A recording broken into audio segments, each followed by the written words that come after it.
Assalamualaikum warahmatullahi wabarakatuh. Tuan-tuan dan puan-puan, pada kesempatan ini ingin saya berkongsi 3 kaedah tafsir Al-Quran yang bagi pengamatan saya patut diketahui oleh semua orang, oleh diri saya, oleh anda dalam rangka berdalil dengan Al-Quran atau dalam rangka mendengar orang lain berdalil dengan Al-Quran. Baik, sedikit mukadimah. Kenapa tiba-tiba saya nak masuk dalam subjek ini? Okey.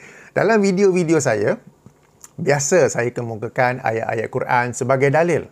Dan di ruangan komen ada saja yang akan mengkritik, ada saja yang akan bertanya, pandai-pandai petik ayat Quran, apa asbabun nuzul di sebalik ayat tersebut? Apa sebab di sebalik penurunan ayat itu? Ada juga yang mengkritik, tebuk sana, tebuk sini, tebuk sana, apakah konteks pembicaraan ayat? Jadi, nampaknya yang bertanya tidak tahu tentang kaedah tafsir. Dan mereka sekadar tahu tentang adanya asbabun nuzul, tentang adanya konteks pembicaraan. Tetapi kaedah tafsir, formula tafsir yang dirumuskan oleh para ahli tafsir, yang dirumuskan oleh para ilmuwan kita, nampaknya mereka tidak mengetahui tentangnya. Okay, yang pertama. Yang kedua juga, baru-baru ini Tuan Tanpa Nama dalam videonya, dalam saluran Protagonist Insight, saluran YouTube Protagonist Insight juga ada mengkritik saya tentang cara saya menafsirkan rangkap terakhir ayat 33 surah Al-A'raf. Saya ucapkan jazakallahu khairan kasiran atas kritikan tersebut. Maka saya juga membuat video ini dalam rangka menjelaskan kaedah-kaedah tafsir supaya dapat menjadi manfaat kepada kita semua. Jadi video ini tidaklah khusus kepada menjawab beliau sahaja, kerana seperti yang saya katakan, ada saja orang-orang lain yang juga turut mengkritik saya terhadap ayat-ayat yang lain tanpa terhad kepada rangkap terakhir ayat 33 surah Al-A'raf. Okey, ini latar belakang. Jadi dalam video ini saya akan terangkan 3 kaedah tafsir sahaja, insya-Allah. Jadi video ni akan jadi agak panjang dan juga mungkin berat bagi sebahagian orang. Jika dirasakan panjang, tak apa, boleh pause, sambung waktu lain. Boleh rehat, sambung waktu lain. Tak semestinya habis pada saat ini juga. Jangan tengok video kuliah ilmu dengan tujuan nak bagi habis. Sebab akhirnya memang akan habis tapi lepas tu tak faham. Ataupun ada banyak benda yang tertinggal Dan kalau dirasakan ini agak berat, di bahagian description box video ini, saya ada bagi nota-nota yang saya sedang baca ni. Saya ada buat nota ringkas. Saya letak di bahagian description untuk rujukan lanjut tuan-tuan dan puan-puan. Baik, satu lagi perkara yang saya nak terangkan. Kaedah-kaedah dan penerangan yang saya bagi ini bukanlah sembang kari, sembang dalca, sembang kurma, tak. Ia berdasarkan apa yang saya ringkaskan daripada kitab-kitab ulumul Quran dan juga usul tafsir. Okey, kalau nak info lanjut, sila rujuk atau sila bertanya kepada para ustaz, ustazah khasnya yang berada dalam bidang tafsir. Kerana apa yang saya nak jelaskan ni bukanlah sesuatu yang aneh, bukanlah sesuatu yang baru, tetapi memang sesuatu yang masyhur. Bahkan nanti sambil saya jelaskan pun mesti tuan-tuan dan puan-puan akan ya, pernah dengar. Okay, it is not something new, it is not something strange, it is not from planet Pluto, no. Okay, ia adalah sesuatu yang kita kata baku dalam ilmu tafsir. Baik, ini sekadar mukadimah Boleh kita mulakan dengan kaedah pertama. Kaedah ni ialah seperti formula yang dirumus oleh para ahli tafsir untuk memudahkan dia. Jadi dalam bidang fiqh pun kita ada kaedah-kaedah fiqh, kaedah-kaedah usul fiqh. So di sini kaedah tafsir. Kaedah yang pertama ialah berkaitan dengan asbabun nuzul. Asbabun nuzul ialah sebab-sebab turunnya sesuatu ayat Quran. Okey, dan kaedah ini menyebut, terjemahannya, yang diambil adalah keumuman lafaz dan bukannya kekhususan sebab. Saya ulangi, yang diambil untuk jadikan hukum, penjelasan ataupun pengajaran adalah keumuman lafaz dan bukannya kekhususan sebab. Apa maksudnya? Baik, bagi sebahagian ayat Quran, ada riwayat yang menerangkan sebab turun ayat tersebut. Sebab itu mungkin kerana seseorang individu atau sesuatu peristiwa. Okey, namun Allah Subhanahu Wa Taala menurunkan ayat itu dengan lafaz yang umum. Maka yang diambil untuk jadikan hukum ke, penjelasan ke, pengajaran adalah berdasarkan keumuman ayat dan bukannya kekhususan sebab. Kekhususan sebab itu adalah alat untuk membantu kita memahami ayat tersebut.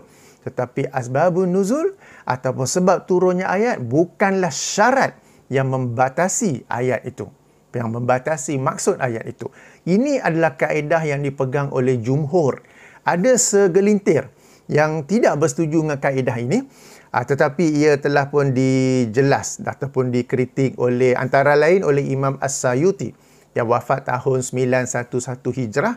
Ada dua cara sebut nama dia, As-Sayuti ataupun As-Suyuti, dalam kitabnya yang masyhur Al-Itqan fi Ulumil Quran. Okey, sila rujuk di sana.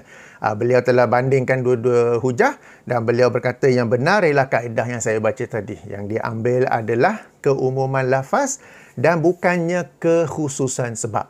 Baik, apakah contoh-contoh ataupun apakah dalil yang membentuk formula ini, yang membentuk kaedah ini? Okey, saya bagi 3 contoh di sini ya. Pertama, daripada sebuah hadis riwayat Imam Al-Bukhari, nombor 495, jika penomboran Fathul Bari nombor 526. Okey, saya bacakan terjemahannya, tak sempat catat tak apa, nombor hadis ni ada di bahagian description. Daripada Abdullah ibnu Mas'ud radhiyallahu anhu bahawa ada seorang lelaki yang telah mencium seorang wanita, maknanya bukan isteri dia lah. Lalu dia datang menemui Rasulullah sallallahu alaihi wasallam dan mengkhabarkan apa yang berlaku. Dia rasa bersalah. Dia datang jumpa Rasulullah dan mengkhabarkan apa yang telah dia buat. Maka Abdullah bin Mas'ud menjelaskan Allah menurunkan ayat berikut. Yang ini surah Hud, surah ke-11 ayat nombor 114. Surah ke-11 ayat nombor 114. Di mana Allah berfirman wa aqimis salata tarafayin nahari wa zulafam minal lail innal hasanati, sesungguhnya amal-amal yang baik, amal-amal yang soleh, yuzhibna, menghapuskan as-sayyi'at, perbuatan-perbuatan yang salah, perbuatan-perbuatan yang buruk, zalika zikra lizakirin, yang sedemikian itu menjadi peringatan kepada orang-orang yang mahu mengambil peringatan. Okey. Baik, ayat yang turun tu umum kan? Innal hasanati yuzhibnas sayyi'at. Okey. Lelaki itu bertanya, wahai Rasulullah, apakah ayat ini yang baru turun 114 surah Hud untuk aku seorang sahaja? Rasulullah menjawab, ya, untuk umatku seluruhnya.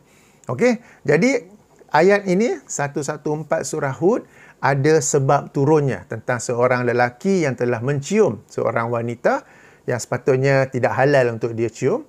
Dia rasa bersalah, lalu dia datang mengadu kepada Rasulullah SAW menceritakan apa yang berlaku. Lalu Allah menurunkan ayat ini. Tetapi Allah turunkan ayat ini dalam lafaz yang umum. Berarti ia meliputi semua perkara-perkara yang salah. Di mana apabila seseorang itu beramal soleh, amal-amal solehnya itu baik solat ataupun selainnya akan menghapuskan dosa-dosa kecil yang dilakukannya. Ia tidak terhad kepada lelaki itu sahaja. Ia tidak terhad kepada kesalahan mencium sahaja. Okey?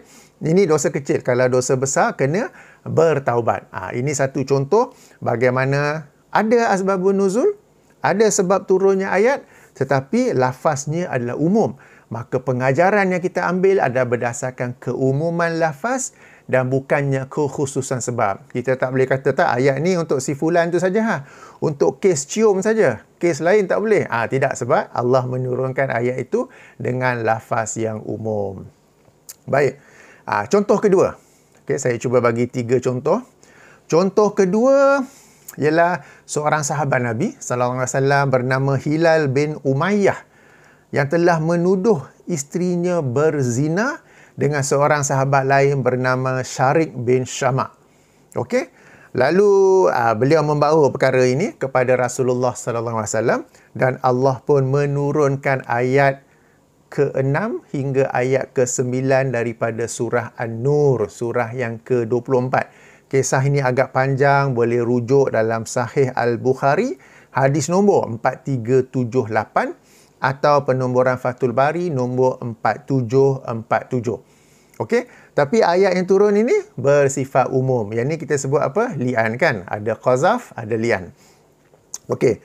Kemudian berlaku kes yang seumpama kepada seorang sahabat lain yang bernama Uwaimir Al-Ajlani. Dia pun tuduh isteri dia melakukan zina. Okey, maka Rasulullah SAW menyuruh dia melakukan sebagaimana ayat 6 hingga 9 surah An-Nur. Berarti Rasulullah sendiri tak kata ayat itu terbatas khusus kepada Hilal bin Umayyah saja, tetapi merangkumi seluruh umatnya, termasuklah kes terbaru ini, Uwaimir Al-Ajlani. Okey, kisah ini pula, kisah Uwaimir ni boleh rujuk dalam Sahih Al-Bukhari juga, nombor 4376, 4745. Jika penomoran lain 4745. Jadi pengajarannya apa? Lafaz ayat Quran yang turun, ayat ke-6 hingga 9 surah An-Nur itu bersifat umum. Maka ia merangkumi semua kes tuduhan zina suami ke atas isterinya tanpa terhad kepada Hilal bin Umayyah sahaja. Boleh tangkap? Alright, senang je kan? Okey, bagus. Contoh ketiga. Saya bagi 3 contoh lah. Okey, contoh ketiga, surah Mujadalah. Surah ke-58 ayat 1 turun berkenaan aduan seorang isteri terhadap suaminya. Okey, sebagaimana riwayat Imam Ahmad dan lain-lain. Okey, diriwayatkan bahawa nama isteri itu ialah Khawlah binti Sa'labah, sementara suaminya ialah Aus bin As-Samit. Okey, apa aduannya? Suami dia menziharkannya, yakni menyamakan isterinya dengan ibunya. Okey. Namun ayat 2 hingga 4 yang turun berkenaan kes zihar ini bersifat umum. Berarti ia tidak terhad kepada kes Khawlah bin Sa'labah dan suaminya dan tuduhan suaminya, tetapi meliputi semua kes zihar tanpa terhad kepada Khawlah bin Sa'labah sahaja. Kenapa dikatakan sedemikian? Kerana lafaz yang turun itu adalah umum, meliputi semua kes zihar tanpa terhad kepada Khawlah binti Sa'labah sahaja. Bahkan ya, kalau kita rujuk ayat ayat pertama tu, ia seolah-olah bersifat khusus kepada Khawlah binti Sa'labah.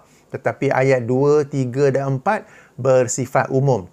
Berarti ia umum kepada semua kes tuduhan zihar tanpa terbatas kepada kes Khawlah binti Sa'labah sahaja.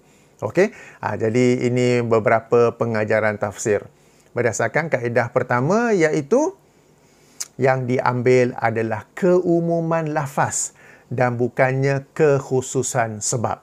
Baik, sekarang kita masuk ke, kita jadikan tadi contoh-contoh. Contoh-contoh tu dalam kitab-kitab Ulumul Quran, kitab usul tafsir adalah yang saya ambil dari situ ya. Kita kembali, kita masuk ke contoh ayat 31 surah Al-A'raf, okey, sebagai kes tadi. Alright. Okey, ayat ini memiliki sebab turunnya, iaitu sebuah hadis riwayat Imam Muslim. Okey, daripada Abdullah ibnu Abbas radhiyallahu anhuma, beliau menerangkan biasanya wanita tawaf di Baitullah dalam keadaan telanjang. Dalam tafsir Ibnu Katsir dikatakan wanita musyrikin, bukan wanita muslim. Wanita musyrikin tawaf di Baitullah dalam keadaan telanjang, sambil dia akan berkata, wanita tu berkata, siapakah yang dapat meminjamkan pakaian kepadaku? Dia berkata sedemikian, Ibnu Abbas jelaskan, supaya dia dapat menutupi kemaluannya. Dan wanita juga akan berkata, wanita itu juga akan berkata, pada hari itu telah kelihatan sebahagian daripadanya atau seluruh daripadanya. Maknanya, okay, you are able to see part of me or the whole of me, akan tetapi apa yang kelihatan daripadanya tidaklah bererti aku menghalalkannya. Okey, ini kaum wanita musyrik, mereka tawaf dalam keadaan telanjang.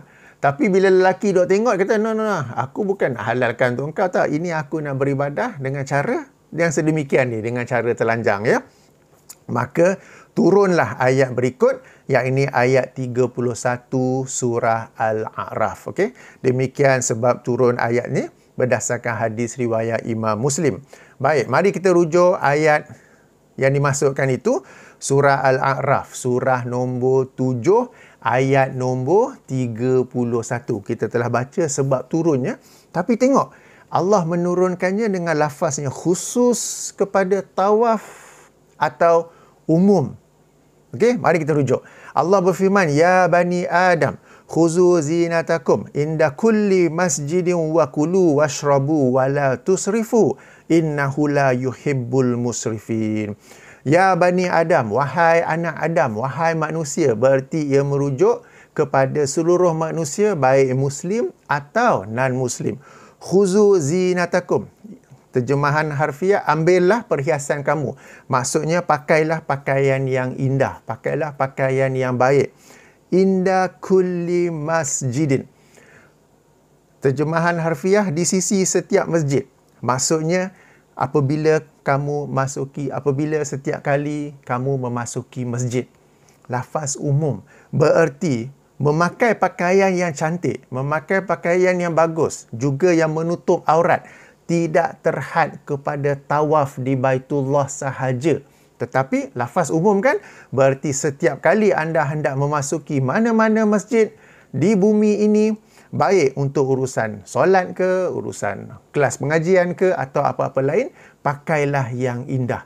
Sebab kalau kita nak kata ayat ini terbatas kepada asbabun nuzul, kepada sebab turunnya, maka bila nak tawaf dan nak tawaf di Baitullah sajalah pakai yang cantik.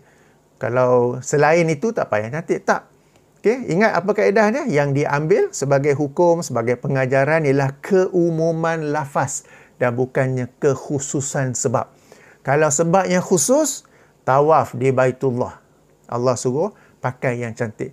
Tapi Allah turunkan ayat dengan lafaz yang umum. Bermaksud setiap kali nak masuk masjid, pakailah yang indah, pakailah pakaian yang menutup aurat, pakailah pakaian yang cantik. Tanpa terhad kepada tawaf di Baitullah sahaja. Okay? Jadi di sini pentingnya asbabun nuzul dan difahami dengan formula yang dirumuskan oleh para ulama kita. Yang ini yang diambil adalah keumuman lafaz dan bukannya kekhususan sebab. Kemudian ayat ni sambung lagi. Dan makanlah dan minumlah. Akan tetapi jangan melampaui batas. Sesungguhnya Allah tidak menyukai orang-orang yang melampaui batas. Okey? Dah tak ada kaitan dengan tawaf lagi dah. Okey? Tapi inilah ayat yang Allah turunkan. Baik. Jadi berdasarkan kaedah yang kita sebut tadi tu, yang diambil adalah keumuman lafaz dan bukannya kekhususan sebab. Ayat ini merujuk kepada apabila kita masuk setiap masjid. Semua masjid, untuk apa jua aktiviti, baik untuk ibadah, baik untuk menghadiri kelas pengajian, atau nak jumpa dengan pihak AJK masjid ke, pihak AJK masjid ada mesyuarat dalam tu ke, pakailah yang baik, pakailah yang bagus, pakailah yang menutupi aurat. Juga kepada non-Muslim. Sebab tu, bila yang non-Muslim nak ziarah masjid di Malaysia ni, mereka kena pakai pakaian yang menutupi aurat. Betul atau tidak? Ini dalilnya. Ia tidak terbatas dengan sebab turunnya ayat. Alright. Okey, baik. Ini tentang kaedah yang pertama. Okey, kaedah tafsir yang pertama iaitu yang diambil adalah keumuman lafaz dan bukannya kekhususan sebab. Banyak kali saya ulang ni. Okey. Baik, beberapa nota tentang asbabun nuzul. Pertama, jumlah ayat Quran yang memiliki sebab turun berdasarkan hadis yang sahih jumlahnya sedikit. Tak banyak pun. Okay, seorang ulama masa kini baru saja meninggal dunia baru-baru ni 1422 Hijrah, yakni Syekh Muqbil Al-Hadi. Syekh Muqbil bin Hadi telah menyusun sebuah kitab khas dalam bab ini berjudul As-Sahih Al-Musnad min Asbabun Nuzul. Okey, para ulama sebelum ni ada menyusun kitab ini. Imam As-Sayuti pun ada menyusun kitab bab ni, tapi bercampur aduk antara hadis yang sahih, hasan, dhaif jiddan. Okey, Syekh Muqbil bin Hadi menyusun kitab khas yang ada hadis-hadis yang sahih dan hasan sahaja.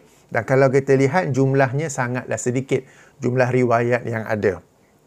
Okey, nota kedua, kebanyakan ayat Quran dapat difahami dengan tepat meskipun tanpa riwayat sebab turunnya. Kalau kita lihat ayat-ayat tadi tu, kita dapat faham meskipun tanpa ada sebab nuzul. Okey, tanpa ada sebab turunnya tu. Tapi sebab turunnya ayat dapat membantu kita memahaminya dengan lebih baik.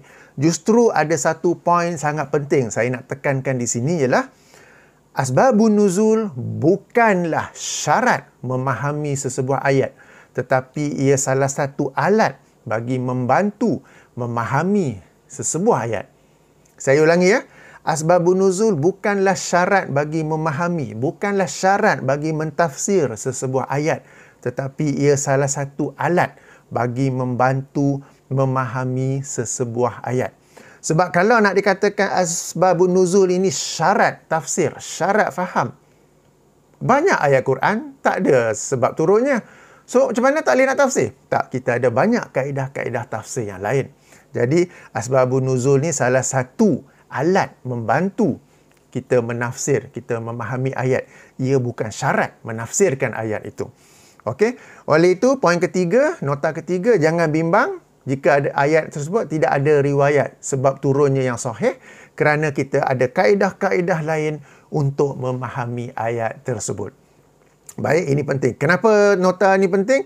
Sebab kadang-kadang sebahagian orang dia over dalam perkara sebab turunnya, dalam asbabun nuzul ni, sampai-sampai dia meletakkannya di tempat yang terlebih tinggi. Padahal kita kata asbabun nuzul ni penting sebagai salah satu alat untuk kita memahami ayat itu, tetapi dia pula telah meletak asbabun nuzul ini sebagai satu syarat bagi memahami ayat itu. Padahal bukan sedemikian. Jika sedemikian, banyak mana ayat Al-Quran yang ada sebab turun yang sahih. Okay? Sedikit saja sebagaimana yang saya katakan tadi. Baik, itu kaedah tafsir pertama. Okey ke? Apa kaedah itu? Yang diambil adalah keumuman lafaz dan bukannya kekhususan sebab. Kekhususan sebab baik kerana individu, baik kerana sesuatu peristiwa adalah alat membantu kita memahami ayat tersebut. Namun ia tidaklah membatasi ayat itu. Selagi mana ayat itu Allah Subhanahu Wa Taala turunkan dalam bentuk yang umum, dalam lafaz yang umum. Okey, jangan mengkhususkannya berdasarkan sebab turunnya ayat. Baik, kita masuk kaedah tafsir kedua, boleh ke? Nak rehat ke? Okey, nak rehat sila pause, sambung kemudian, saya sambung terus ya. Baik, kaedah tafsir kedua, dengar baik-baik ya. Saya minum air sekejap lah. Bismillah. Okey, kaedah tafsir kedua. Hukum, penjelasan ataupun pengajaran daripada lafaz yang umum tidak dibatasi oleh perbicaraan yang khusus. Malah perbicaraan itu termasuk dalam keumuman tersebut. Apa dia? Sekali lagi? Okey, saya ulangi ya. Hukum, pengajaran ataupun penjelasan daripada lafaz ayat Quran yang bersifat umum tidak dibatasi oleh perbicaraan yang khusus atau tidak dibatasi oleh konteks perbicaraan. Malah perbicaraan itu termasuk dalam keumuman ayat. Apa maksud kaedah ni? Okey, kadang-kadang bagi sebagian ayat, kalau kita rujuk 2-3 ayat sebelumnya, ia membicarakan tentang satu kaum ke, tentang satu perbuatan ke, tentang satu event ke. Tapi kemudian, di akhirnya atau tengah-tengah tu ada lafaz yang umum. Maka lafaz yang umum itu, hendaklah difahami secara umum. Ia tidak terikat dengan konteks perbicaraan. Selagi mana Allah menurunkan ia dengan lafaz yang umum, berarti ia umum, ia tidak lagi terikat dengan konteks perbicaraan. Bahkan sebaliknya konteks perbicaraan itu masuk sama dalam keumuman tersebut. Tak apa, saya bagi 3 contoh juga ya. Saya bagi 3 contoh. Baik, mari kita rujuk pertama surah An-Nisa. Surah keempat, ayat ketiga. Yang ni orang lelaki semua dah hafal. Okey, di mana Allah berfirman, "Fankihu ma tabalakum minan nisa'i musna wa sulasa wa ruba'. Fa in khiftum alla ta'dilu fawahidatan aw ma malakat aymanukum zalika adna alla ta'ulu." Maka nikahilah apa yang berkenan bagi diri kamu daripada kalangan wanita 2, 3 atau 4. Akan tetapi jika kamu bimbang tidak dapat berlaku adil, maka nikahilah satu saja atau hamba tawanan perang yang kamu miliki. Zalika adna alla ta'ulun. Ayat ini menjadi dalil tentang hukum poligami Di mana bagi seseorang tu nak poligami, maksimum ialah 4 isteri dengan syarat dia mampu berlaku adil kepada semua isteri-isterinya itu. Jika dia bimbang, maknanya awal-awal lagi dia dah assess the situation. Jangan dah kahwin baru tahu, tak boleh buat adil lah. Awal-awal lagi, sebab bimbang ni sesuatu yang berlaku sebelum tu. Jika kamu bimbang tidak dapat berlaku adil, maka satu orang saja sudah cukup. Okey, jadi ayat ini konteks perbicaraan asalnya apa? Tentang wali, tentang penjaga anak-anak yatim. Okey, kan? Kalau kita rujuk ayat yang sebelumnya dan bahagian awal ayat ini, ia tentang para wali, para penjaga anak yatim. Tetapi ayat ini memandangkan ia bersifat umum, maka ia merangkumi para penjaga anak yatim dan juga semua lelaki. Bahawa kalau nak poligami, maksimum 4 dengan syarat mampu berlaku adil. Jika tak mampu, jika bimbang tidak dapat berlaku adil, maka cukuplah dengan seorang isteri sahaja. Rasulullah sendiri sallallahu alaihi wasallam terhadap mana-mana sahabat yang memiliki, sebelum adanya ayat ni, ada sahabat yang ada 10 orang isteri lah, 12 orang isteri lah. Apabila berdasarkan ayat ini, Rasulullah sendiri sallallahu alaihi wasallam menyuruh mana-mana sahabat yang memiliki lebih daripada 4 orang isteri untuk menceraikan baki yang lebih daripada 4 dan maintain kekal hanya 4 orang saja, tanpa baginda bertanya, hang ni ada jaga anak yatim tak? Ni jaga anak yatim tak? Tak ada. Semua dia meliputi semua lelaki. Jadi ini yang dimasukkan dengan kaedah tadi, bahawa hukum, dalam kes ni hukum poligami, daripada lafaz yang umum. Okey, lafaz yang umum tadi tidak dibatasi oleh perbicaraan yang khusus. Perbicaraan khusus apa tadi? Tentang wali anak yatim, tentang para penjaga anak yatim. Tetapi bila bab fankihu ni setelah pun bersifat umum, maka ia merangkumi, ia meliputi semua lelaki, termasuklah juga para penjaga anak yatim itu. Baik, dan ini jugalah yang dipraktikkan oleh Rasulullah sallallahu alaihi wasallam. Sedikit cerita tambahan, saya pernah ikuti satu kuliah di mana penceramah tu berkata, tak, hukum poligami ni ia hanya terhad kepada para penjaga anak yatim saja. Yang kita lelaki-lelaki ni tak ada jaga anak yatim, tak termasuk sama. Okey, lalu saya jawab balik, jika begitu, apakah ayat, apakah dalil yang melarang kita menikahi lebih daripada 4? Sebab kalau kita baca ayat-ayat Quran, hadis-hadis yang menganjurkan perkahwinan, yang menerangkan keutamaan perkahwinan, tak ada yang membatasinya kepada 1. Jadi asalkan seseorang tu kahwin, dia masuk dalam keutamaan yang dianjurkan oleh ayat dan hadis tersebut. Kena pula ayat-ayat Quran bila sebut isteri, cuba tengok, semuanya plural. Tak ada yang singular. So sekarang ni kalau kamu kata ayat ini hanyalah terbatas kepada para penjaga anak yatim, maka dalil apa puah yang anda hendak guna untuk membatasi lelaki yang bukan penjaga anak yatim kepada 4 orang?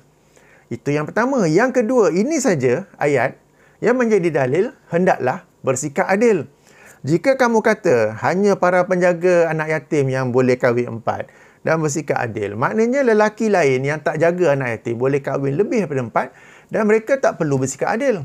Jika ditegur, you should be fair to all your wives, dia akan jawab, tak, itu kepada penjaga anak yatim saja, bukan pada aku. Nampak tak? Jadi ini saya bagi contoh tau, jangan pula pergi hujah dengan tu. Okey, jadi ayat ini meskipun asal perbicaraan, konteks perbicaraan ialah tentang para penjaga anak yatim, tetapi memandangkan ia adalah dalam lafaz yang umum, maka ia umum meliputi semua lelaki, baik yang menjaga anak yatim ataupun tidak. Okey, ini boleh faham contoh untuk kaedah ini. Siapa? Kita bagi contoh lain pula. Contoh yang kedua. Contoh ini, ayat ni mesti biasa dengar ustaz-ustaz kita, ustazah-ustazah kita baca. Iaitu firman Allah dalam surah Al-Baqarah ayat 216. Surah kedua ayat 216. Di mana Allah SWT berfirman, wa asa an takrahu syai'an wa huwa khairul lakum. Wa asa an tuhibbu syai'an wa huwa syarrul lakum. Wallahu ya'lamu wa antum la ta'lamun. Dan boleh jadi engkau membenci sesuatu perkara, padahal ia baik bagi kamu. Dan boleh jadi kamu menyukai sesuatu perkara, padahal ia buruk bagi kamu. Allah Maha mengetahui sementara engkau tidak mengetahuinya. Bila ada perintah larangan agama, seseorang itu ada perintah agama, dia rasa macam berat hendak melaksanakannya. Kita bacakan ayat ini sebagai dalil, sebagai hujah untuk dia mungkin benci satu perkara, padahal semua yang Allah perintahkan itu tentu ada kebaikan di dalamnya. Kadang-kadang syariat agama ini, syariat Islam melarang satu perkara, padahal kita suka perkara itu, kita rasa berat je, kenapa benda ni haram pula? Kan kita berhujah balik bahawa boleh jadi kamu suka satu perkara, padahal ia buruk bagi kamu, sebab tidak ada sesuatu yang dilarang oleh syariat Islam melainkan ia memiliki keburukan di dalamnya. Kenapa? Sebab Allah Maha mengetahui sementara kita tidak mengetahuinya. Biasa kan dengar ayat ni 216 surah Al-Baqarah. Ayat ni asalnya turun tentang apa? Tentang perintah peperangan. Tetapi memandangkan rangkap yang terakhir tu adalah dalam lafaz yang umum, maka penjelasan ataupun pengajaran daripadanya adalah umum. Ia tidak dibatasi dengan perintah peperangan sahaja, tetapi ia adalah umum, meliputi semua perintah larangan agama, termasuklah perintah peperangan. Boleh tangkap? Okey, sekali lagi ya. Lafaz yang Allah turunkan di sini, di akhir ini adalah umum. Meskipun konteks perbicaraan adalah tentang perintah peperangan. Memandangkan ia umum, maka ia meliputi semua. Okey, tidak dibatasi oleh perintah peperangan, tetapi perintah peperangan itu termasuk dalam keumuman ayat ini. Bererti baik perintah peperangan mahupun mana perintah-perintah syarak yang lain, boleh jadi kamu membencinya padahal ia baik bagi kamu. Demikian juga terhadap larangan-larangan syarak yang lain. Boleh jadi kamu suka nak buat, tapi Allah kata jangan buat, Rasulullah kata jangan buat. Okey, jangan buat sebab boleh jadi kamu suka padahal ia buruk bagi kamu. Allah Maha mengetahui sementara kamu tidak mengetahuinya. Okey, surah Al-Baqarah ayat 216. Contoh ketiga. Contoh ketiga surah At-Talaq, surah nombor 65 ayat 2 hingga 3, rangkap yang terakhir tu. Okey, saya baca terjemahannya saja. Sesiapa yang bertakwa kepada Allah, nescaya dia akan mengadakan baginya jalan keluar dan memberikannya rezeki dari arah yang tidak disangka-sangkanya. Yang biasa orang kita sebut ayat 1000 dinar. Tak tahulah kenapa jadi ayat 1000 dinar pula kan. Tapi biasa dengar kan? Okey. Ayat ini asalnya berbicara tentang apa? Tentang suami isteri yang dalam rangka hendak bercerai. Hendaklah melaksanakan perceraian tersebut. Baik sebelum, semasa atau selepas dengan penuh ketakwaan kepada Allah. Okey? Namun disebabkan Allah menurunkan rangkap yang terakhir tu, sebab ayat tu ayat 1, ayat 2, rangkap terakhir ayat 2 dan rangkap awal ayat ketiga ni bersifat umum. Ayat tu kan berbicara tentang perceraian, tapi rangkap terakhir tu sesiapa yang bertakwa kepada Allah, nescaya dia akan mengadakan baginya jalan keluar. Permulaan ayat ketiga pula, dan memberinya rezeki dari arah yang tidak disangka-sangkanya. Memandangkan rangkap ini bersifat umum, maka ia tidak terbatas kepada suami isteri yang dalam rangka perceraian sahaja, tetapi ia meliputi semua kes di mana sesiapa saja yang bertakwa kepada Allah, baik dalam kes perceraian mahupun mana dalam apa-apa perbuatan lain, asalkan dia bertakwa kepada Allah, maka Allah akan mengadakan baginya jalan keluar bagi sesuatu masalah yang dihadapinya dan akan memberinya rezeki tanpa disangka-sangka. Ia tidak terbatas kepada kes perceraian sahaja. Okey? Jadi ini contoh kita mengamalkan kaedah tersebut. Saya telah bagi 3 contoh ya. Kita boleh faham je. Jadi memang perbicaraan tu asalnya macam surah Talaq ni merujuk tentang perceraian. Ayat itu pun tentang perceraian, tapi last tu Allah sebut secara umum. Bererti ia merujuk kepada perceraian mahupun selainnya. Sesiapa yang bertakwa kepada Allah, Allah akan memberinya keutamaan sebagaimana yang disebut. Ia tidak terbatas kepada perceraian sahaja. Okey, tuan-tuan dan puan, ini lafaz umum ni penting untuk kita faham supaya kita tidak menyempitkan Al-Quran itu. Sebab sebahagian orang dia nak oh ini ni terhad kepada asbabun nuzul, ini terhad kepada konteks perbicaraan, maka ayat Quran tu menjadi sangat sempit aja. Kita kena faham bahawa Allah Subhanahu Wa Taala menurunkan Al-Quran ini dengan lafaz khusus, lafaz umum, lafaz mutlak, lafaz muqayyad, lafaz am, lafaz khas. Itu bukannya secara tak sengaja, itu bukannya secara rambang, tapi setiapnya tu ada sebab Allah menyusun ayat itu dalam format sedemikian. Ia bukan macam kita yang menulis. Kadang-kadang kita tulis, kita pun tak tahu lafaz umum ke lafaz khas ke apa ke. Tapi apabila Allah menurunkan ayat, Allah menurunkan ayat itu dengan lafaz yang umum, berarti sememangnya Allah mahu ayat itu difahami, ditafsirkan, dikeluarkan hukumnya dengan cara yang umum. Memang ada konteks perbicaraan sebelum ayat ataupun selepas ayat, tetapi konteks perbicaraan itu masuk dalam keumuman lafaz. Demikian juga kes-kes lain yang dapat masuk dalam keumuman lafaz tersebut. Demikian juga bagi sebab turun ayat. Okey, jadi jangan menyempitkan apa yang Allah SWT luaskan. Baik, okey, satu poin penting ya. Okey, kita kembali kepada kes kajian ya. Ayat 31, 32, 33 surah Al-A'raf. Tadi kita telah pun mengkaji sebab turun di sebalik ayat 31 surah Al-A'raf. Okey, kalau kita kaji pula ayat 32, sekali lagi Allah menerangkan tentang orang-orang yang mengharamkan pakaian. Baik, kita masuk ayat 32. Kul man harrama zinatallahi allati akhraja li'ibadihi wa tayyibati minar rizq. Katakanlah siapalah yang mengharamkan zinata, perhiasan, yakni pakaian yang Allah keluarkan kepada atau Allah keluarkan untuk hamba-Nya, wa tayyibat, dan makanan-makanan yang baik, minar rizq, daripada rezeki yang Allah kurniakan. Ini siapa yang pandai-pandai mengharamkan ni? Okey, jadi ia masih lagi dalam konteks kaum musyrikin yang mengharamkan sesuatu yang Allah tidak pernah mengharamkannya. Ya, dalam statusnya yang asal, iaitu halal. Segala sesuatu dalam dunia ini, dalam urusan dunia, hukum asalnya ialah harus, ialah mubah, melainkan terdapat dalil yang berkata sebaliknya. Apabila kaum musyrikin berkata haram untuk pakai pakaian untuk tawaf, haram untuk makan ini, haram untuk minum ni, maka Allah mengkritik mereka.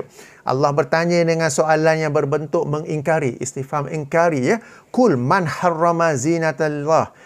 Allah bertanya ni bukan Allah tak tahu, tapi bertanya dalam bentuk mengingkari perbuatan mereka tu. Siapa yang mengharamkan perhiasan yang Allah keluarkan untuk para hamba-Nya?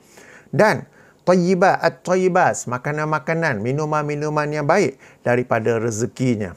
Katakanlah itu adalah bagi orang-orang yang beriman dalam kehidupan dunia ini, dah khas bagi mereka pada hari kiamat. Kenapa ada khas ni? Sebab bila di dunia, orang kafir juga dapat tumpang menikmati semua itu. Di hari akhirat, tidak ada lagi sebab ia hanya khas bagi mereka. Kazalika nufassilul ayati liqaumin ya'lamun. Demikianlah kami memperincikan ayat-ayat bagi kaum agar mereka mengetahui. Ayat 33. Allah terangkan pula yang sebenarnya Allah haramkan.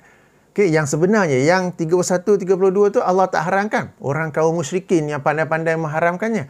Ayat 33 Allah menerangkan. Kul innama, katakanlah sesungguhnya, innama, ma tu pembalasan. Katakanlah sesungguhnya harrama rabbi, yang diharamkan oleh Tuhanku. Ma di sini masuk di hujung. Maknanya hanyalah. Maknanya bila kita terjemah, katakanlah sesungguhnya yang diharamkan oleh Tuhanku hanyalah. Hanyalah ni mari dari mana? Daripada perkataan inna ma. Inna sesungguh. Ma tu hanyalah. Hanyalah tu duduk di kemudian. Okey. Katakanlah sesungguhnya yang diharamkan oleh Tuhanku hanyalah perbuatan keji, apa yang zahir mahupun yang tersembunyi, dan perbuatan dosa. Okey, perbuatan menceroboh tanpa alasan yang benar, bighairi haq.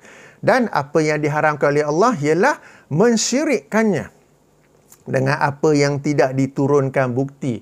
Okey, lam yunazzil bihi sultanan. Ini juga yang diharamkan oleh Allah. Alright. Dan kemudiannya apa? Wa an taqulu 'alallahi ma la ta'lamun. Dan apa lagi yang diharamkan oleh Allah ialah seseorang itu berkata-kata terhadap Allah apa yang tidak dia memiliki ilmu tentangnya. Perhatikan, Bila rangkap yang akhir ni sudah bersifat umum, maka ia tidak lagi terikat dengan konteks perbicaraan tentang sikap kaum musyrikin yang mengharamkan sesuatu yang pada asalnya tidak Allah haramkan.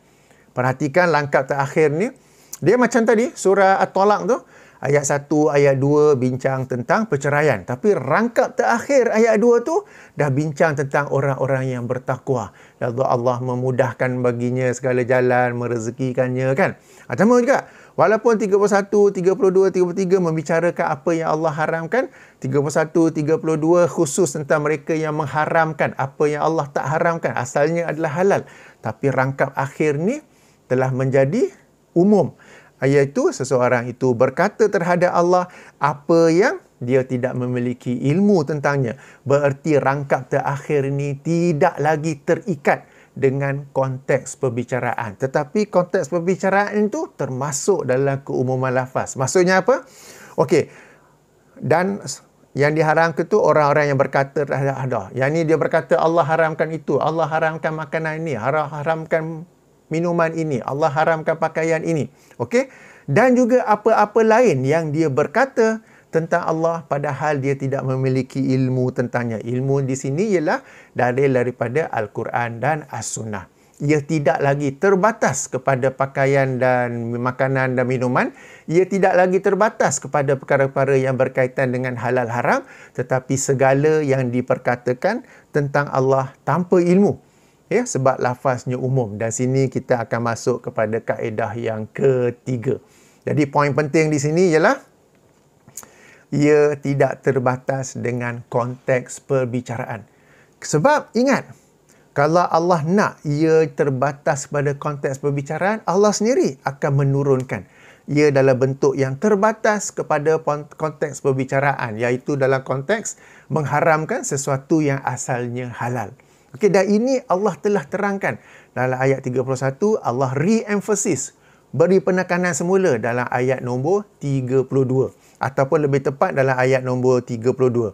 31 tu lebih kepada menyuruh kita memakai pakaian yang baik setiap kali masuk semua masjid tanpa terhad kepada tawaf di Baitullah saja, dan suruh kita makan dan minum asalkan jangan melampaui batas. Ayat 32 baru Allah terangkan bahawa yang salah itu adalah orang-orang yang mengharamkan sesuatu yang tidak Allah haramkan. Ayat 33 Allah menerangkan bahawa sebenarnya yang Allah haramkan hanyalah perbuatan keji yang zahir ataupun yang tersembunyi, perbuatan dosa, menceroboh, syirik dan juga memperkatakan terhadap Allah apa yang kamu tidak memiliki ilmu tentangnya, malah ta'lamun. So, ingat, Allah menerangkan lafaz yang umum, maka janganlah kita membatasinya kepada konteks perbicaraan kerana, apa kaedah tadi? Okay, kerana apabila Allah menurunkan lafaz yang umum, bererti memang ia merangkumi semua tanpa dibatasi oleh perbicaraan yang khusus. Apa kaedah dia? Hukum, penjelasan atau pengajaran daripada lafaz yang umum. Okey? Tidak dibatasi oleh perbicaraan yang khusus. Malah perbicaraan itu termasuk ke dalam keumuman tersebut. Allah menurunkan rangkap yang terakhir tu bersifat umum. Jadi ia tidak terbatas oleh perbicaraan tentang halal haram. Malah halal haram tu masuk dalam keumuman lafaz. Berarti dalam kes halal haram mahupun selainnya, janganlah kamu berkata terhadap Allah apa yang kamu tidak mengetahui tentangnya. Ia tidak terbatas tentang halal haram sahaja. Baik, ini untuk lafaz ini untuk kaedah tafsir yang kedua. Kita masuk kaedah tafsir ketiga. Nak rehat silakan. Saya minum air sikit. Kalau kamera ni dia forward facing terbalik, ni tangan kanan, ni tangan kiri ya. Okey. Okey, kaedah tafsir ketiga. Ready? Baik. Lafaz yang umum mencakupi semua pengertian yang masuk dalam keumuman tersebut, melainkan terdapat qarinah, yakni terdapat bukti atau petunjuk yang menunjukkan kepada pengkhususan, pembatasan, pengecualian dan sebagainya. Apa dia? Sekali lagi ya. Okey, lafaz yang umum. Yang ni kaedah ni bukan saja dalam kitab usul tafsir ya, dalam usul fiqh pun ada. Alright, lafaz yang umum mencakupi semua pengertian yang dapat masuk dalam keumuman itu, melainkan terdapat bukti yang mengkhususkannya ataupun membataskannya atau mengecualikannya. Okey, kita balik pada kes tadi kita, rangkap terakhir ayat 33 surah Al-A'raf ya. Apabila dikatakan firman Allah Subhanahu Wa Taala itu dan memperkatakan, maksudnya dan memperkatakan terhadap Allah apa yang kamu tidak ketahui. Memperkatakan itu adalah lafaz umum. Jadi apa-apa yang anda berkata tentang Allah, ia tidak terbatas kepada topik halal haram sahaja. Okay? Apa-apa yang diperkatakan sebab ia adalah lafaz umum. Pengkhususan terhadap Allah. Yang ini apa-apa yang kamu berkata, yang kamu hubungkannya dengan Allah. Kalau kamu nak hubungkannya kepada Rasulullah, ada hadis lain yang melarang. Kalau kamu nak sembang-sembang secara dengan kawan-kawan kamu, yang itu dipersilakan. Asalkan ada adab dalam bercakap yang inilah. Tapi yang ini khususnya adalah terhadap Allah. Lafaz umum ialah memperkatakan, pengkhususan terhadap Allah, pengecualian apa yang kamu tidak ketahui. Mafhum mukhalafah, maksud di sebaliknya ialah boleh berkata terhadap Allah apa yang diketahui berdasarkan dalil Al-Quran dan As-Sunnah. Jangan, dilarang, diharamkan memperkatakan terhadap Allah apa yang kamu tidak ketahui. Pengecualian ialah boleh berkata terhadap Allah apa yang kamu ketahui. Alright?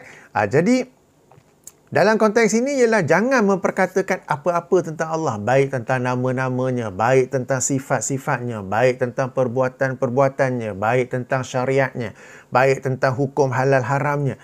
Melainkan, kecuali pengecualian ada dalil apa yang anda ketahui berdasarkan Al-Quran dan As-Sunnah. Lafaznya umum, ia tidak terhad kepada konteks perbicaraan. Ia juga tidak terhad kepada asbabun nuzul. Sebab kenapa? Telah diterangkan tadi bahawa asbabun nuzul itu yang diambil ialah keumuman lafaz dan bukannya kekhususan sebab. Memang ada asbabun nuzul, tetapi apabila Allah menurunkan ayatnya dengan lafaz yang umum, yang diambil adalah keumuman lafaz dan bukannya kekhususan sebab. Memang ada konteks perbicaraan. Dalam kes ini, 31, 30, 33 ialah tentang pakaian, tentang makan minum, tentang mereka yang mengharamkannya padahal Allah tidak mengharamkannya. Memang ada konteks, tetapi yang diambil sebagai hukum, penjelasan atau pengajaran adalah daripada lafaz yang umum. Ia tidak dibatasi oleh perbicaraan yang khusus. Malah perbicaraan itu termasuk dalam keumuman tersebut. Berarti lafaz itu umum, halal haram pun masuk dalamnya, tetapi perkara-perkara lain pun masuk juga dalamnya. Seperti nama-nama Allah, sifat-sifat Allah, perbuatan-perbuatan Allah dan lain-lain yang berkaitan dengan Allah Subhanahu Wa Taala. Okey, saya ulangi kaedah tafsir yang ketiga, lafaz yang umum. Tuan-tuan dan puan-puan, sekali lagi Allah Subhanahu Wa Taala dengan segala hikmahnya, dengan segala ilmunya, dengan segala kekuasaannya, dengan segala kebesarannya menurunkan Al-Quran ada dengan lafaz yang umum, ada dengan lafaz yang khusus, ada lafaz yang mutlak, ada lafaz yang muqayyad dan sebagainya. Apabila Allah memilih untuk menurunkannya dengan lafaz yang umum, dengan rangkap yang umum, tak boleh manusia mengkhususkannya, melainkan ada dalil lain, melainkan ada qarinah lain. Kalau tak ada, ia kekal dalam lafaznya yang umum. Dan bila dikatakan umum, semua pengertian yang masuk dalam keumuman tersebut adalah valid, adalah sah. Tidak boleh seseorang itu membataskannya kepada sekian-sekian. Tak boleh dia membataskannya kepada asbabun nuzul. Tidak boleh dia membataskannya kepada konteks perbicaraan ayat. Sebab jika mereka melakukan sedemikian, mereka telah menyelisihi perbuatan Allah yang menurunkan ayat. Kalam Allah yang bersifat umum itu. Okay? Dan mereka sendiri telah menyempitkan apa yang sebenarnya Allah Subhanahu Wa Taala luaskan. Okay? Satu poin penting. Jadi di sini bila dah sebut tu, okay, keumuman sebuah ayat yang Allah turunkan yang merupakan kalam Allah tidak boleh dibatasi oleh penafsiran manusia. Ayat Allah tidak boleh dibatasi oleh penafsiran manusia. Penjelasan ahli tafsir tidaklah membatasi maksud sesebuah ayat selagi mana ayat tersebut bersifat umum. Macam sebagai contoh rangkap terakhir ayat 33 surah Al-A'raf. Memang ada ahli-ahli tafsir yang menerangkan bahawa ia adalah berkaitan dengan sikap mengharamkan sesuatu yang asalnya halal. Lalu mereka berkata Allah mengharamkannya. Lalu Allah berkata, tidak, mereka ini sebenarnya berkata-kata tentang Allah apa yang mereka tidak ada ilmu tentangnya. Tetapi memandangkan Allah menurunkan rangkap terakhir itu dengan bentuk yang umum. Okey, bererti ia tidak terbatas kepada konteks halal haram sahaja, tetapi ia luas, mencakupi semua pengertian yang dapat masuk dalam keumuman tersebut. Okey, sebab itulah ada yang menerangkan bahawa ia juga merangkumi nama-nama Allah, sifat-sifat Allah, perbuatan-perbuatan Allah dan juga syariat Allah tanpa terbatas kepada hukum halal haram sahaja. Bahkan jika ada pihak, sebab para ahli tafsir bila mereka berkata ia berkaitan dengan halal haram, ia berkaitan dengan mereka yang mengharamkan apa yang Allah tidak haramkan. Mereka tidak berkata itulah sahaja penafsirannya. Mereka tidak berkata masuk ayat ini, tidak lain, tidak bukan. Ialah mereka yang mengharamkan apa yang Allah tidak haramkan. Tak, mereka hanya menjelaskannya. Orang terkemudian yang salah faham lalu berkata, tengok para ahli tafsir kata ini maksudnya, maka inilah satu-satunya maksud ayat tersebut. Itu sikap yang salah. Memang para ahli tafsir berkata sedemikian, tetapi mereka tidak membataskannya. Kerana perkataan manusia tidak boleh membataskan firman Allah, kalam Allah yang bersifat umum. Yang ini kita kena faham dengan baik. Sebab dibimbangi kita pun berkata-kata terhadap Allah apa yang kita tidak mengetahui tentangnya. Kita telah menyempitkan sesuatu yang Allah luaskan. Lalu orang itu juga sebenarnya telah berkata-kata terhadap Allah apa yang dia tidak mengetahui. Dan ini termasuk salah satu kesalahan yang disebut oleh ayat 33 surah Al-A'raf itu. Baik, jadi itu 3 kaedah tafsir yang saya nak kongsikan bersama. Moga-moga bermanfaat. Okey. Dah 52 minit. Okey, panjang sangat. Tak apa, kita ulangi sedikit ya sebagai ulang kaji sebelum kita tutup. Kaedah tafsir yang pertama ialah apa? Yang diambil adalah keumuman lafaz dan bukannya kekhususan sebab. Asbabun nuzul, sebab-sebab turunnya ayat memang ada peranan sebagai salah satu alat bagi membantu memahami ayat. Akan tetapi ia bukanlah syarat bagi memahami ayat, ia bukanlah syarat bagi menafsir ayat. Kalau nak dikatakan syarat, bagaimana pula dengan sekian banyak daripada ayat Al-Quran yang lain yang tidak ada sebab turun, tidak ada riwayat tentang sebab turun di sebaliknya ya. Jadi asbabun nuzul sesuatu yang penting tetapi jangan over dalam menekankannya. Dan kalau ada pun yang penting yang diambil sebagai sumber hukum, pengajaran dan penjelasan ialah keumuman lafaz dan bukannya kekhususan sebab. Baik, kaedah tafsir yang kedua. Hukum, penjelasan atau pengajaran daripada lafaz yang umum tidak dibatasi oleh perbicaraan yang khusus. Malah perbicaraan itu termasuk dalam keumuman tersebut. Kita telah baca tadi macam contoh surah Al-Baqarah ayat 216 tu kan. Asalnya bincang tentang peperangan, tentang perintah peperangan. Tapi rangkap yang akhir tu Allah turunkan dalam lafaz yang umum. Bererti apa jua perintah daripada syarak, kita mungkin tak suka. Tapi tahulah, yakinilah bahawa apa saja yang Allah perintahkan memiliki kebaikan dalamnya meskipun kita tidak suka. Dan apa saja larangan yang Allah larang, yang dilarang oleh hukum syarak, meskipun kita asalnya suka benda tu, tapi hukum syarak kata tak boleh, mesti ada sebab di sebaliknya ya. Jadi meskipun kita sukai je, okey, apa yang Allah larang itu tetap ada kebaikan di dalamnya kerana Allah mengetahui sementara kita ini tidak mengetahui. Alright. Dan lafaz ataupun kaedah tafsir yang ketiga. Okey, lafaz yang umum mencakupi semua pengertian yang masuk dalam keumuman itu, melainkan terdapat qarinah, terdapat bukti yang menunjukkan kepada pengkhususan, pembatasan, pengecualian dan sebagainya. Okey. Poin penting untuk lafaz, untuk kaedah tafsir ketiga ini, asbabun nuzul bukanlah qarinah yang membataskan, kerana tadi telah disebut satu kaedah lagi bahawa yang diambil adalah keumuman lafaz dan bukannya kekhususan sebab. Okey, jadi lafaz yang umum tu kekal umum.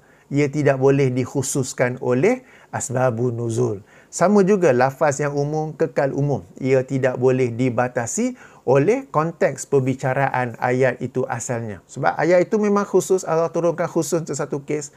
Sebagai contoh perceraian. Tetapi kemudian akhir sekali itu Allah letak lafaz yang umum. Dan sesiapa yang bertakwa.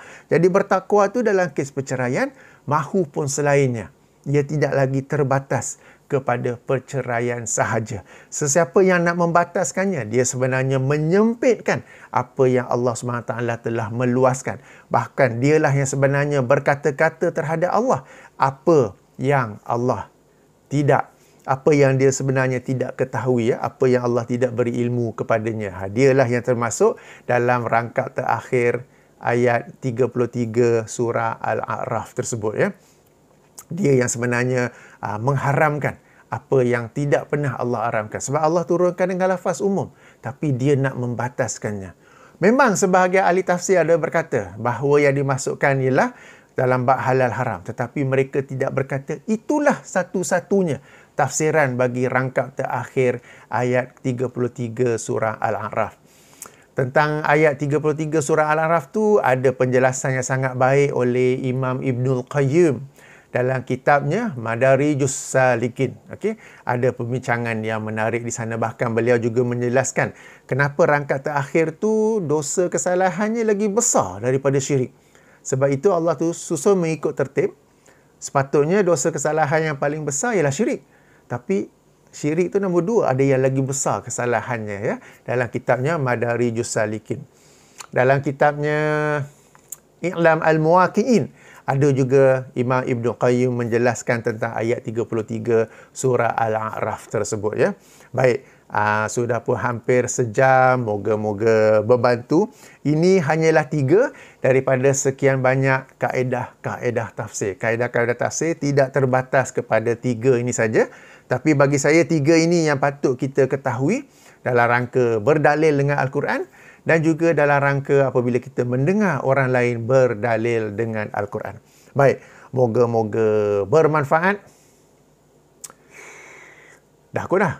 Semua pun telah masuk, ya. Okey, kalau nak ulang kaji apa, ada nota di bahagian description. Dan juga seperti saya kata, jemput bincang dengan mana-mana ustaz, ustazah. Apa yang saya sebut ni bukanlah sesuatu daripada planet Venus, tetapi sesuatu yang baku dalam ilmu-ilmu Islam, ya. Kitab-kitab ulumul Quran, usul tafsir, usul fiqh pun ada juga. Sebab usul fiqh pun kita nak ambil, belajar cara mengambil dalil daripada cara mengambil hukum daripada ayat Quran, kan. Ada juga apa yang saya bincangkan ini. Baik. Subhanakallahumma wa bihamdika asyhadu an la ilaha illa anta astaghfiruka wa atubu ilaika. Assalamualaikum warahmatullahi wabarakatuh.